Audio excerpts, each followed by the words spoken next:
प्यार करिए तो देख परख के करिए। हरभजन ने शिखर को आयशा से मिलाया। उस दिन शिखर धवन के जीवन में कयामत आया था।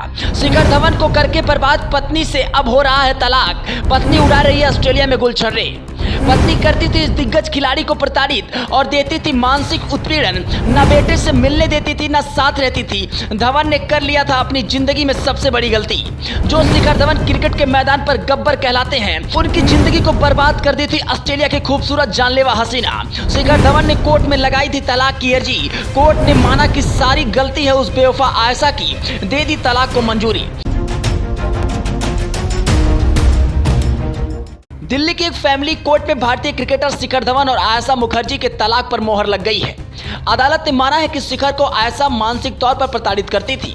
उनको बदनाम करने के लिए कई लोगों को अपमानजनक संदेश भी भेजे थे। शादी के बाद भारत में रहने के वादे को निभाया भी नहीं, साथ ही संपत्तियों का मालिकाना हक हासिल करने के लिए भी दबाव डाला। बुधवार यानी 4 अक्टूबर 2023 को फैमिली कोर्ट के जज हरीश कुमार ने धवन के आरोपों को आधार बनाते हुए उन्हें तलाक दे दिया। इसमें से कई आरोपों पर आयशा ने अपना बचाव नहीं किया और कई में वो ऐसे करने में असफल रहीं। अदालत ने माना कि अब शिखर को उनकी पत्नी लगातार मानसिक रूप से प्रताड़ित कर रही थी। इसमें शिखर धवन को उनके पुत्र से ना मिलने देने और सालों तक उनसे दूर ऑस्ट्रेलिया में रखना भी शामिल है। शिखर धवन ने तलाकशुदा आयशा मुखर्जी से साल 2012 में शादी की थी। पूर्व पति से आयशा की 2 बेटियां हैं जो ऑस्ट्रेलिया में उनके साथ रहती हैं। इस जोड़े के संबंधों में तनाव 2021 से ही शुरू हो गया था। आयशा ऑस्ट्रेलियाई नागरिक हैं। शिखर धवन से उनका एक 8 साल का बेटा है। वो भी अपनी मां के साथ ऑस्ट्रेलिया में रह रहा है। विवाह के बाद शिखर आयशा के पूर्व पति की बेटियों की भी पढ़ाई का खर्चा उठा रहे थे। उन्होंने ऑस्ट्रेलिया में आयशा के लिए कुछ संपत्ति भी खरीदी थी।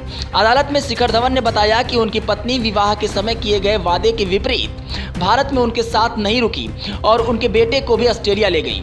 बार एंड बेंच की रिपोर्ट के अनुसार कोर्ट ने कहा कि आयशा का दावा है कि वो भारत में रहना चाहती थी, लेकिन अपनी बेटियों के प्रति दायित्व के कारण ऑस्ट्रेलिया में रहना उनकी मजबूरी थी, इसलिए वो भारत में नहीं रह रही और इससे जाहिर है कि वो शादी के समय किए गए अपने वादे से पीछे हट गई।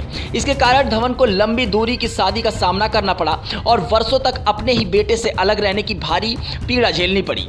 कोर्ट में शिखर ने यह भी बताया कि आयशा ने विवाह के बाद ऑस्ट्रेलिया में उनके अपने पैसे से खरीदी 3 संपत्ति में से 99% हिस्सेदारी ले ली है और अन्य 2 संपत्तियों में खुद को हिस्सेदार बना लिया है। शिखर धवन को परेशान और बदनाम करने के इरादे से आयशा उनके साथी खिलाड़ियों और IPL में उनके टीम के मालिकों को अपमानजनक मैसेज भेजा करती थी। हालांकि आयशा का कहना है कि ऐसा उन्होंने समय से गुजारा भत्ता पाने के इरादे से किया था। कोर्ट ने इन्हीं सब बातों को आधार मानते हुए शिखर द्वारा तलाक की अर्जी को मंजूर कर लिया।